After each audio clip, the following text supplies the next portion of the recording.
been an advocate of the change from password to passwordless. So in recent time, I've done a research work which is being about to be published now in Elsevier. So this whole work is about sharing what I've seen alongside doing this work. So a brief outline of what you need to do is just from, we have this introduction, define some concepts, and then look at the concept of identity and access management, then the passwordless authentication system, which is what I'm working on at the moment, and then we'll end it with what end users are saying. A little bit about myself. I won't talk much because Bosubabu has really done some good job in this area, but just a little bit of what I'm doing at the moment. I'm into more of, I do research, innovation, and entrepreneurship. I've got about 3 different projects which I'm working on to convert it from the laboratory work into a business idea. One of them is the passwordless authentication system, which I call ThreadPass, and then another one is the IoT device that helps to sync files in the remote areas, as well as one that helps you to share files within the cloud systems. So there's some interest of work I'm doing now. I'm originally from Nigeria, so I'm trying to do some work on trying to get the industries from Nigeria to be able to relate with industries from outside the world, by trying to provide a framework that help them to do some gap analysis of where they are and where they ought to be and what they should be doing.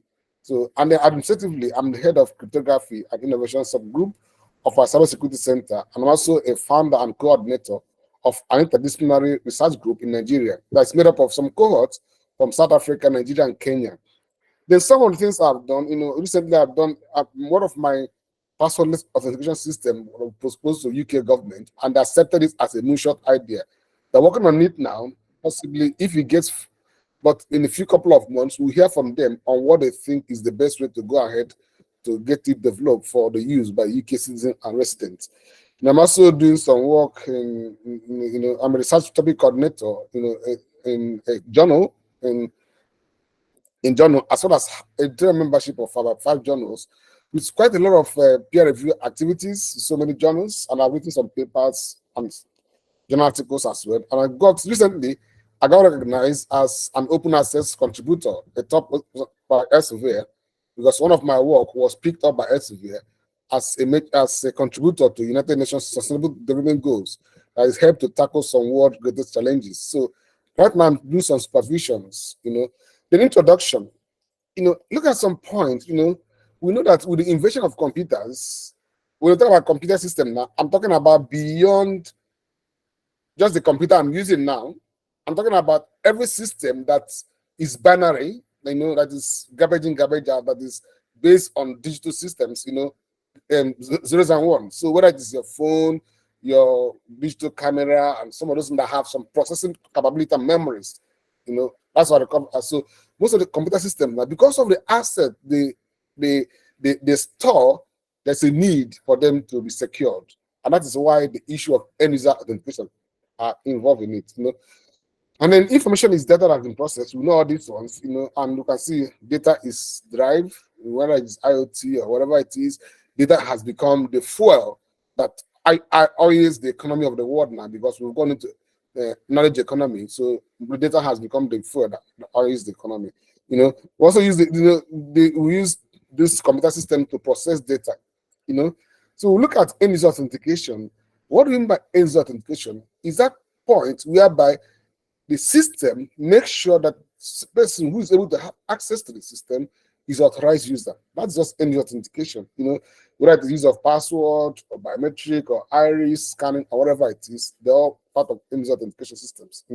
We'll talk about the issue of AAA. We'll talk about authentication, authorization, and accounting. Where after getting authenticated, you're authorized to use the resources as well as being accountable for what they're doing. The system has a way of tracking what they're doing by trying to get to know what they're doing. Then I'm talking about access control. Access control are those systems, software-based systems, or even hardware, that we use to make sure that the right users have access to the right resources. And then password-based is when you use password-based, maybe username and the password to now be able to get authentication. The passwordless is a system that does not require password to get you authenticated into the system. You know, what are the concept of identity and access management? You know, identity has to be sure that the person that wants to have access to the system is the right user. Then access is to make sure that what you can access, what you can use within the system is what you are supposed to be using. Take for instance, if you're not a student of a university, you don't have, you will not be given access to the resources of a university. You might be given, you might identify yourself as a visitor. You can use it as a moment, but there's some access you cannot have. So this helps to manage. So every other system that are put in place to make sure that the right person uses the right resources that is paid for or that is due for is the concept of identity and access management. You know, the system in organizations that are used, you know, the development has helped a lot. You know, it has helped the administrative component of the system, whereby you don't have to be going around looking for what people are doing because you already been given correct access and identification. So it helps to manage what people are doing. You know, this is the architecture that is developed, you know, which you can go through. You know, I've sent the slide across to you. You know, so you know, this is a user, maybe a business. You know, it gets a gateway and then gets application access. Applications like a software, hardware, software systems, and rest of them. That's because you use maybe that's Microsoft Word or what we call Office 365 or different applications you use. You know, even if it's Microsoft Edge or thereabout, you have internet access.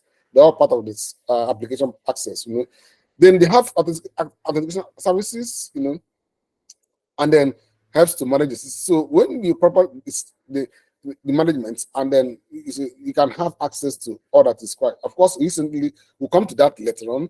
That recently has been made a little bit easier, whereby multiple systems can run in a network, but you may not need to have authenticate to each of them. You have to authenticate at one point, and it helps you to carry it on. We'll talk about that and the challenges that are in it again. So look at the how to manage access. You know, the component of the system, the user. You know, at each point in time, there needs to be some level of checks and balances. You know, it just enforces a policy, which is if you're a student, you provide the credentials.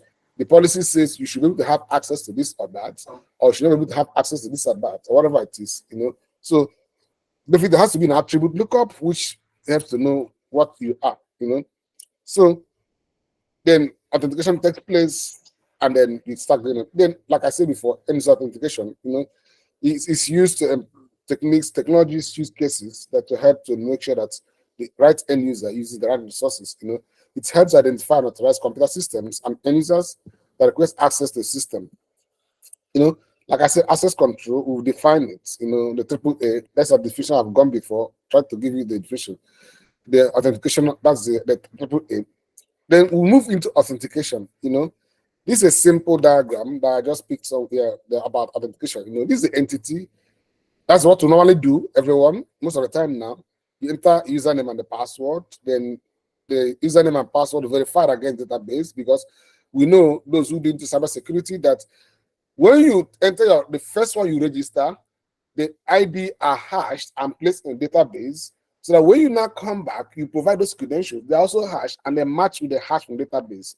So that's why we have a database where the credentials are picked up and matched with what we've entered, and then make sure that everything is together before access is denied or accepted. Access is denied when the credentials do not match, but when they match, the stock credential and the new credential, when they match, we are given access. You know, so these are part of the stuff you have in the authorization aspect of it. You know, you authorize by giving access to resources the system stored. So you know, recently we are using more of password-based authentication. Like I said, it's an authentication system that has to do with username and the password. You know, it's giving access to resources which with the help of a set of credentials, you know, that has to contain username and the password. You know, it's a simple flow chart of activities that username and password does. You know, you provide a username and password. You know, is it correct? It's not correct. If it's correct, you give access. If it's not correct, tell the person, oh, it's not right. Maybe you're giving another chance to try again. Of course, you know, in modern systems now, if you try up to 2-3 times, you are locked out, because the system will think you are trying to brute force it, trying to guess a password. You know, what are the authentication method? What are the ways by which method that are used for authentication? One is what you know. You know, sometimes You use what you know as part of your, your like a password, passphrase, pins, Then what you have, like a smart card, you use a security key or security key fobs. Then what you are, who you are, it's like physical characteristics, your eye read, your face recognition, and thereabout. Then recently we talk about multiple factors that has to do with more than one factor. You put one factor, you're asked to provide another factor to be sure that really the person is the right person coming in. Okay. Then implementing password-based authentication. First of all, you register with username and password, and then the system have enforced rules. Of course, these days, they will tell you, oh, your password is less than 8 characters or less than 12 characters or 15. You must have to enter 15 character lengths.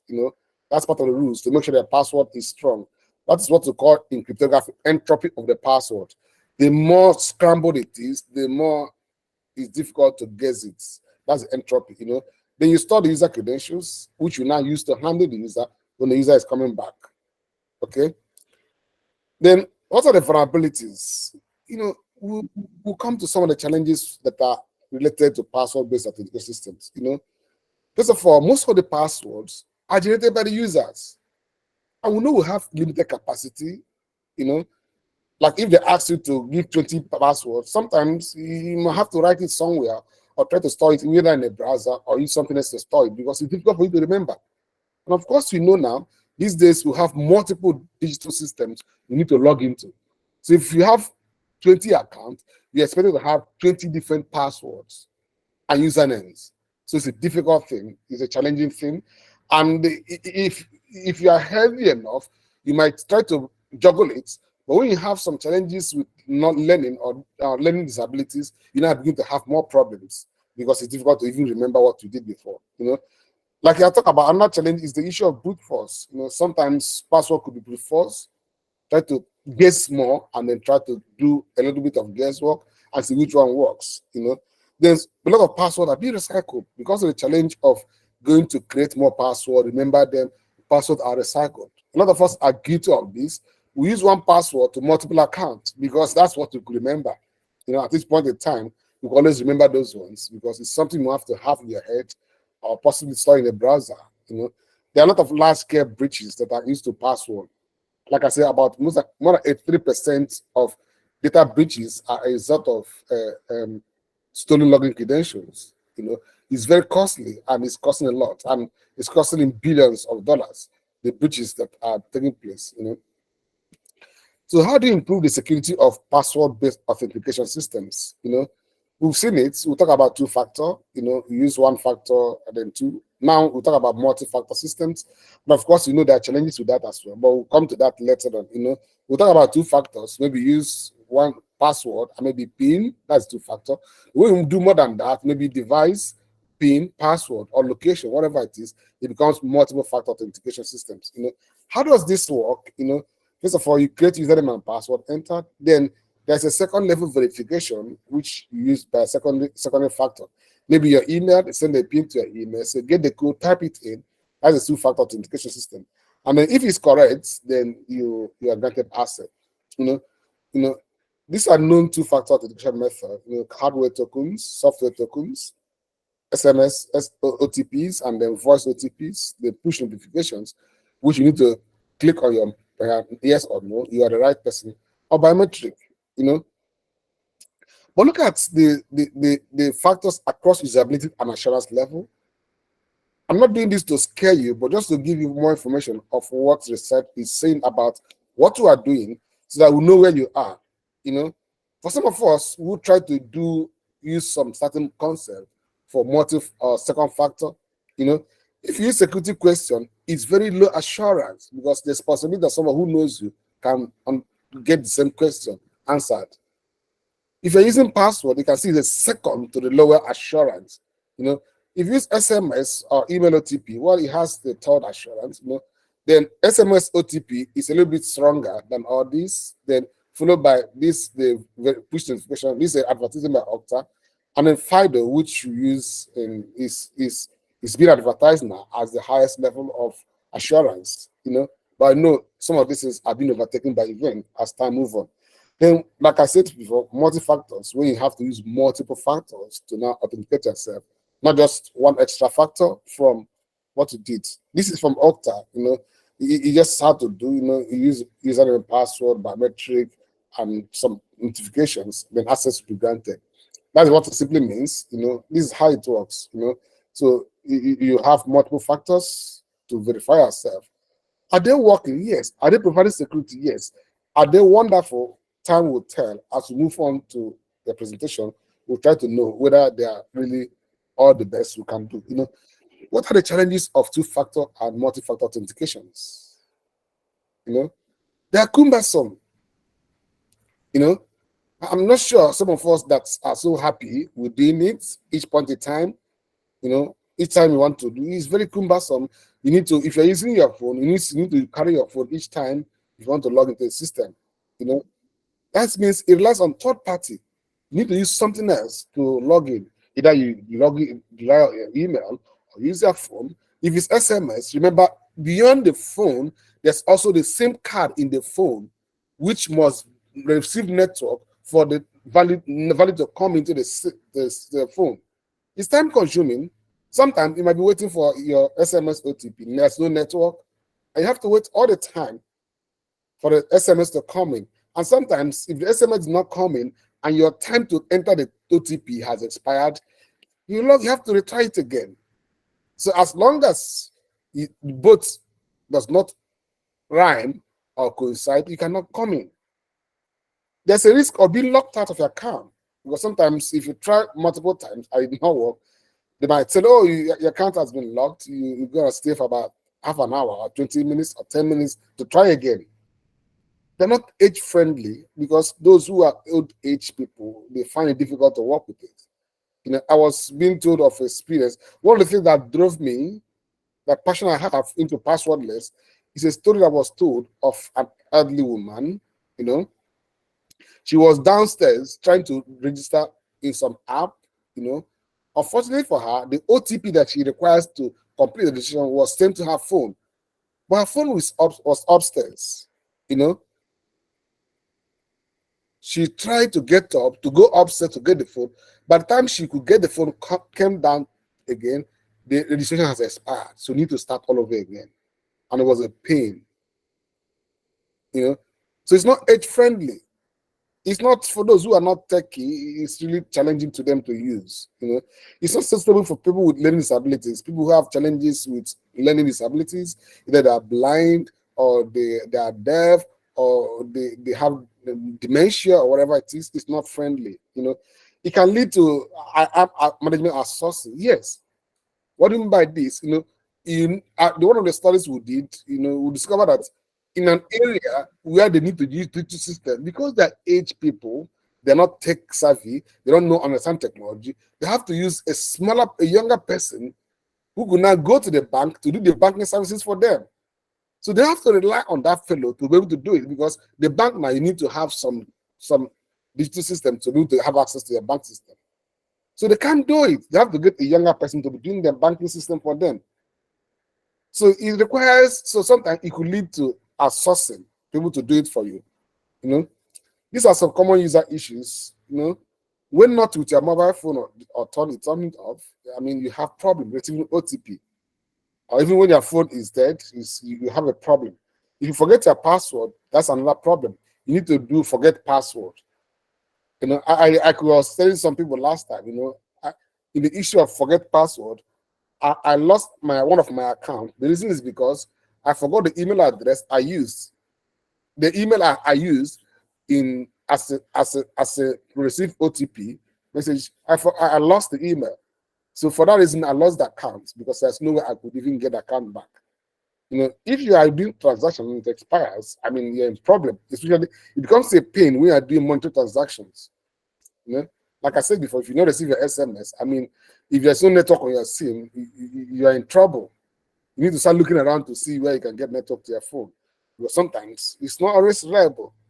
You know, and some might use SMS rates. You know, sometimes if you are doing a coding with it, sometimes it's not unlimited. You need to pay for extra money. You know, sometimes you might have a code and you mistakenly type the wrong name. You reject it. You have to go back again. You know, what are some user authentication tools? You know, single sign-on came to help us out, and single sign-on has come to help us in the sense that it now helps you in a system, an organization where there are multiple applications. Instead of asking the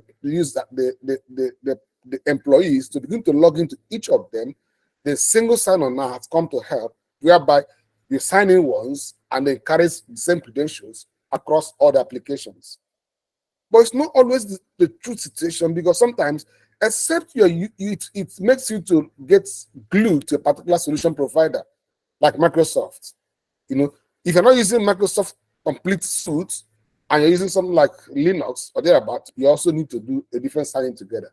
So it only works better when the same suite are being provided by one organization. But one that's provided by third party is a challenge. That's a challenge with it. So that's the problem we have with single sign-on. You sign in once, you have other applications provided. You know, what are the principles of single sign-on systems? You know, built on concept of federated identity, believing that all identities are the same, but when they are not the same or not working on the same platform, you now need to, it's a challenge at that point. You know, user is trusted by system because he believes that when you log in, he's trusted, so it gives you access to every application out there. It's a challenging thing, you know. It's providing the basis for money, so you know, it's also signs in services with single sign-in, and then app website the user subsequently access it with single sign. So it has some level of trust, which is assumes that the user will be trustworthy. There are different types of it. You know, we have one called Security Access Backup Language, the Oath one, then OpenID Connect. You know, these are different single sign-on systems. The Kerberos, the Smart Card Authentication, which are the types of. What are the benefits of single sign-on? Well, it decreases attack surface because you do not need to be logging into the system each point in time. You know, the systems are managed from one point.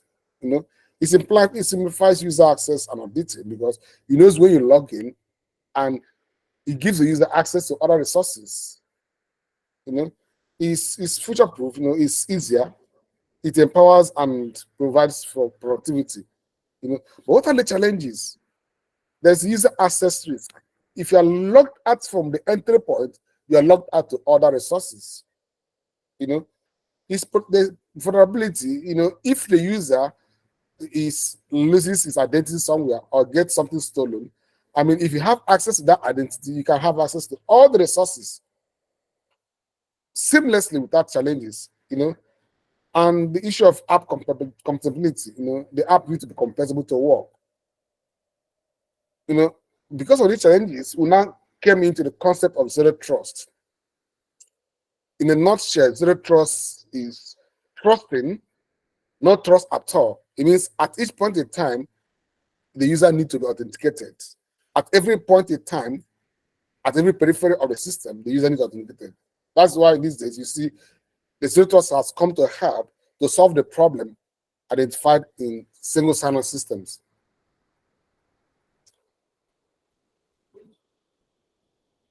Okay, so what are the policies and technologies used in zero trust? You know, a zero trust policy means that organization IAM solution is constantly monitoring and securing each user's identity and at each point in time. You know, you see that each member of the organization is constantly being identified.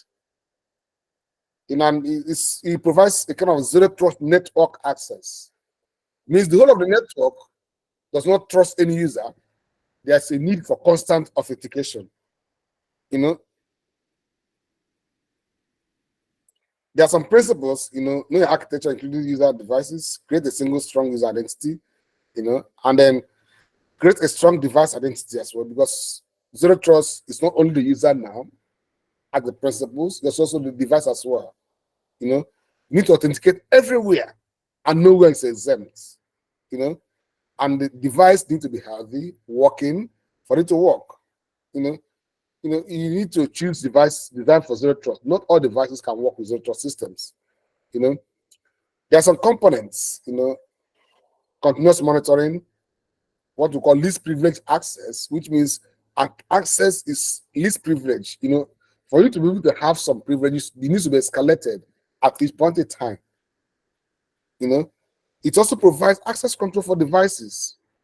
You know, it provides the concept of micromanagement, segmentations, as well as it restricts lateral movement. So you don't have all from one end to another end without restrictions. No, you just get checked at each point in time. Just like you have security checks in military barracks, where at each point in time you need to be identified. You know.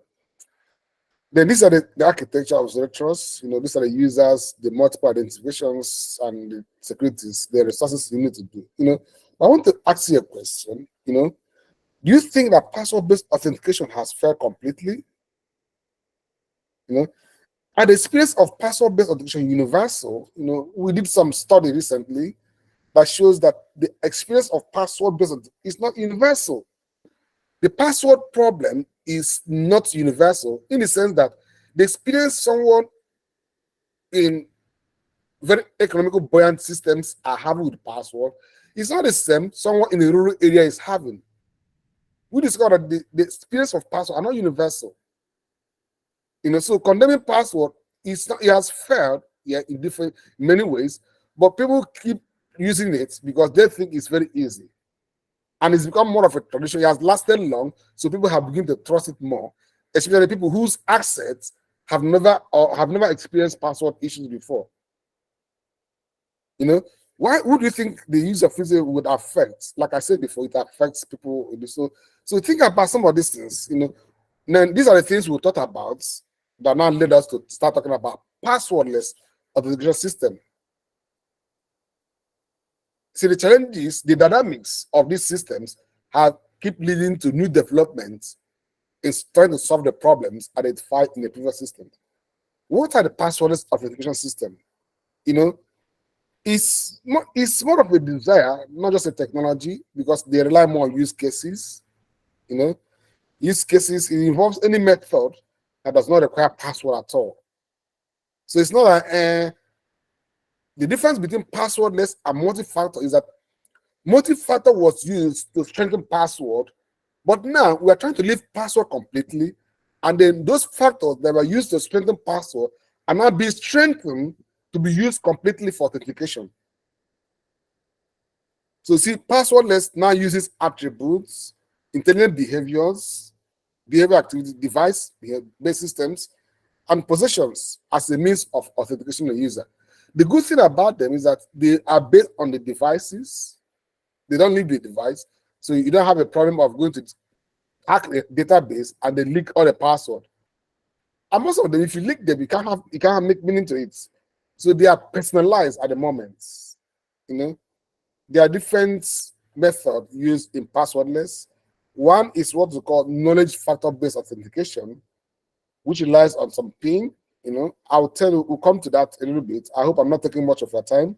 You know, talk about the possessions, the most current ones, the 5.2, which has developed the standards. You know, they talk about inherent factors like the fingerprint scan, the VoIP print, and thereabout. You know, the passwordless, in a nutshell, at the moment, is secured and relies largely on 5.2.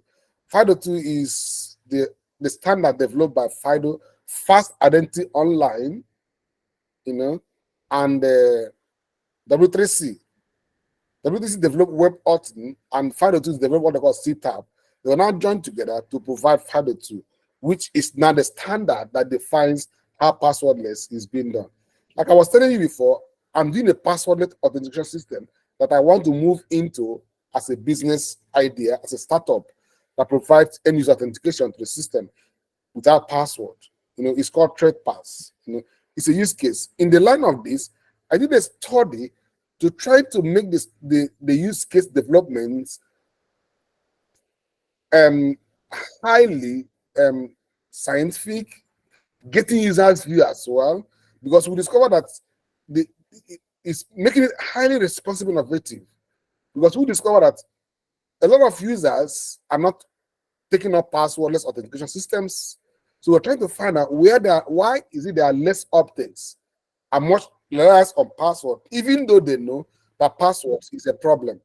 So we now did a study to be able to help in defining a third-party use cases that are responsibly innovative. Here are what we found in our study. We did a survey of about 204 people. What we did was that we describe to them what a passwordless authentication use case will look like. and then now ask them questions in line with what they already know on the basis of what they think about in that use case. I will try to look at them, what they will use it, what are their views.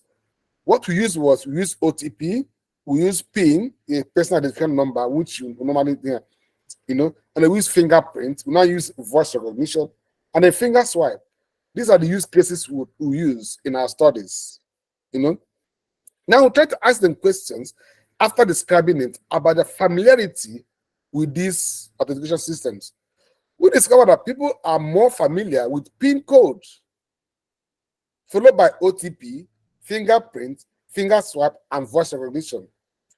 And then we also discovered that the familiarity also defines the popularity. So we discovered that because people are familiar with it, possibly they advertise it to their colleagues or their peers, and they get used to it. So the less familiar ones, which is the less used use cases, became less popular, and then people became less familiar with them. Now we now ask them questions about their preference for use of this in account login without password. And then what we got was that they preferred fingerprints as a way of logging in without password. The secondly, they talk about PIN code, then they look at OTP, the finger swipe, and then voice recognition. Furthermore, we ask them what are the preferences for use of these use cases for payment confirmation. And then the preference is OTP is the first one, followed by fingerprints, the PIN code, finger swipe, and then voice recognition. And I went further to say, okay, what do you think about the ease of use of this? And then most of them think that fingerprints has highest ease of use because it doesn't require remembering something or using a secondary device or third party. It's a fingerprint, the PIN code, OTP, finger swipe, and voice recognition. One thing we discover from voice recognition and finger swipe is that voice recognition is less used as a use case. It's on the developmental stage because of the challenges of trying to get a less cumbersome voice, because the voice will add more memory or storage capacity challenge on the system. So developing it in a way that it will become easier to manage is what I think is what will make it more popular. Now, we now ask them about their thinking about security of this system. They think that fingerprint is more secured, followed by OTP, the PIN, voice recognition, and then finger swipe. So here are some graphs to show what I've just said now. The issue of familiarity, the OTP, fingerprint. See how voice recognition came down and then moved by PIN and then finger swipe. So that's about the figures we have. And here are the figures about authentication. There are quite a lot, but these are some of the things I was able to take away from the studies to provide you for this keynote. The authentication method for account login, here as what I said about it, you can see the finger swipe is the one that they just trustless, Then we look at payment systems, and then we can see that the OTP is up there and payment systems. So thank you so much for listening. Here is some references from the work, and then I now wait for question and answer. Thank you. Hello, speaker. Yeah, I wait for a question and answer. Then can I stop sharing? Yes, sir. Yes, sir. All right. Nice presentation, Yeah, sir. so I'm here for a question and answer. Yes, sir. Or interest. Sorry? No, sir. Yes, sir. It is very useful to us. Nice presentation. Okay. Yeah, I'll send you the slide in case anybody is interested in the research. You can get in touch with me, and then I'll write a paper or whatever it is. Yes, sir. Yeah. So any question? Yes, sir. Any question from audience?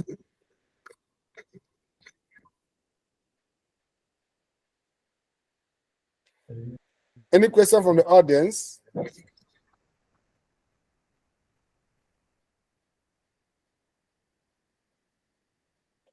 Can you check the did anybody type something on the chat room or whatever it is? Yes, sir. Please ask. No, sir. Nicely message delivered by you, sir. Thank you so much for your wonderful lesson. Okay, so if there's no question or no from both the chat and audio, then I'll leave you to enjoy the conference. Like I said before, if you have question, you can meet Bosubabu. I've sent him the slide. You can share, go down, or send me an email, and then you can take it from there. Even if it's advice on projects or whatever it is, or paper or whatever it is, I'm here to help you out. So I'm glad to make my own contribution and help you to succeed. Yes, sir. Many students are asking about their PhD admission purpose, sir. If kindly any chances there, sir, under your guidance, like what we call, they are expecting PhD admissions in international student category. It is anything possible? Yes, the issue of the PhD is that we are trying to develop some. What I advise you to do is that if you go to what is called if you want to, I'll give you an example of how admissions. If you want to get a PhD funding, one of the things you need to do is you get to, there's a place called jobs.ac.uk. I'll type it there, jobs.ac.uk. Yes, sir.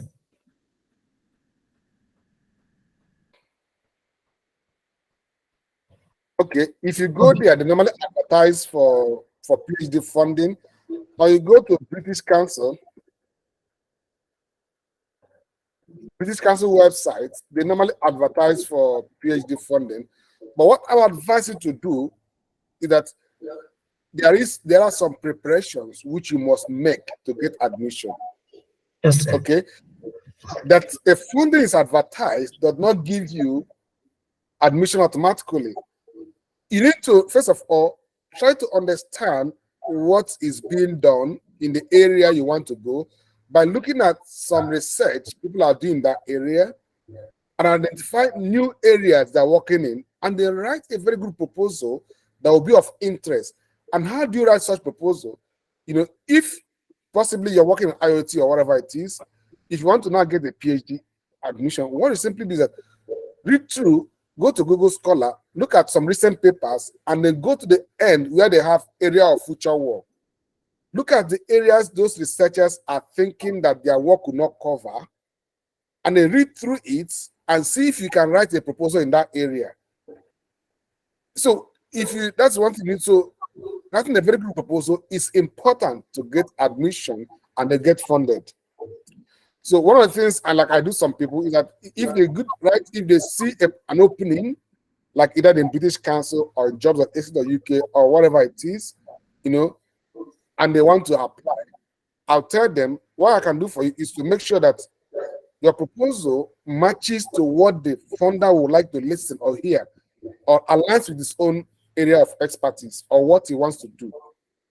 So that's what I can do. So what I can do is, if I find anyone across, I can send to you for people to consider.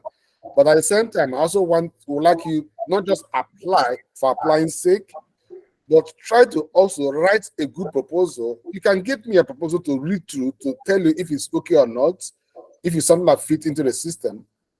So what I'll do is that if the opportunities that come out, I'll send it to you, Bosun, and then you send it across to them. But at the same time, it's not just the opportunities that's the problem. There are so many opportunities. I have to be honest with you, so many opportunities. But the challenge you will have taking them up is based on people's ability to write proposal that is attractive enough. And at the same time, try to write 1 or 2 papers. Try to see opportunities to write papers, because any firm that want to see your capacity by looking at your public view, register in Google Scholar or in any of these academia, Google Scholar, ResearchGate, because they want to know your public profile by looking at other stuff. So, oh no, this person is not, he hasn't done much. So how will I trust him to come and do my PhD? Because if I want to give my PhD fund to you, I need to trust you to be able to deliver the outputs required. Yes, sir. So you need to do that work. How much they are well fitted to in the point of research? They are well fitted. how much they are gaining the research during the PhD program? How much knowledge they are getting it? Yes, the PhD in UK is different from PhD in US, because in the UK, there's no class, it's just research all through. So they expect you to have got some experience in research before you can do PhD in UK. In other countries, they want to give you a 1-year master's and then teach you some research procedures. But in the UK, they expect you to have done math to understand research before you come in to do PhD. That's the difference in the UK and other countries. But what I like I said, what I'll do is that once I'll put you on my network. Once I get opportunity, I'll send it across to you to share with them. Then if you have questions or you want to write a proposal, you let me know and then see how I can help you. Sure, sir. Thank you very much. Yeah. Any more questions? No? Okay. If you're happy, then I'll leave you at this point. See you some other time. Please wait, sir. Please wait, sir. Sir, Okay. Now Yes. please permit us to propose a formal vote of thanks. So my sincere thanks for the insightful and engaging keynote address you delivered on the topic from password to passwordless, the dynamics of end-user authentication at this first international conference on computing for science, engineering, and artificial intelligence 2023. So we are very happy to hear your session, sir. Your presentations not only showcase your profound knowledge of the subject, but also captivated the students with its clarity and relevance. So your ability to demystify these complexes of end-user authentication, especially in this transition from the traditional password to passwordless methods, so left a lasting impression on everyone in attendance. Your vision of this future of authentication and coupled with this practical insights shared during this keynote has undoubtedly enriched our understanding of the critical aspect of the cybersecurity. So the thought-provoking ideas you presented have spearheaded numerous discussions and inspired further exploration within your community. So from our end and from the organizing committee and from all the participants, we are very thankful for your session and what are the suggestions and recommendations you made during the end of the session also, which is really helpful for the further proceedings, sir. Thank you once again, sir, for a fruitful session. And we look forward to working, and we're expecting the same kind of sessions in the near future also. We're expecting more from your end, sir, in upcoming days. No worry. Just call on me anytime you need me. I'll give you my best. Keep it as with you, sir, in WhatsApp. All right. Thank you so much for your time. Thank you so much, sir. Thank you, sir. Thank you, sir. All right. He is also Enjoy my brother, sir. Hi, sir. He is How are you?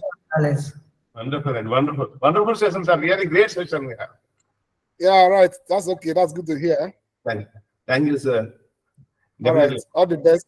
Thank you very much, We will sir. meet physically so soon. We will meet you physically. Yeah, no worries. That's fine. That'd be nice. Yes. Yeah. Thank you very much, sir. Pleasure talking to you, sir. Have a nice day. Have a nice Bye. day, sir. Bye. All right. Bye-bye. Bye, sir.